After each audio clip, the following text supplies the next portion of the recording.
তো আজকে আমরা চলেছি কোয়াটরা মারতে আমার ব্রহ্মাস্ত্র ক্যারেক্টার নিয়ে। তো ক্যারেক্টারটা ছাড়া মাত্র এটা কি দেখি একটা নোবড়া আমার দিকেই চলে আসছে আমাকে মারতে। ওই আমাকে নোবড়া কেন বলছিস? আমি অনেক প্রো। কি হলো? তুই তো নিজেকে অনেক প্রো ভেবেছিলিস, এবার কি হলো? পুরো চলে গেল নাকি?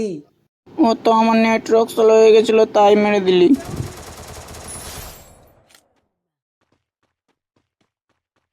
তারপর ওর একটা নোবড়া বন্ধুকে মারতে যাচ্ছি। ওর একটা নোবড়া বন্ধু আছে পাকিস্তানে, তো আমি ইন্ডিয়া থেকে পাকিস্তানে যাচ্ছি। এটা কি দেখি পাকিস্তানে আসা মাত্র এই ভূত, আরে আর ভূতের নিশানি। আমি ভূত না, আমি হচ্ছে প্রো। আমি যা তোকে মারতে চলেছি।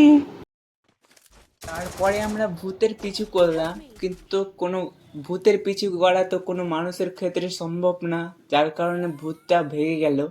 তো ভূতটা ভেগে যাওয়ার পর ওর একটা আরেকটা ফ্রেন্ড যেটা আমার সামনেই আছে, দেখতেই পাচ্ছ তোমরা, ওকে মারতে হবে, যেমন করে হোক ভাই ওকে মারতে হবে।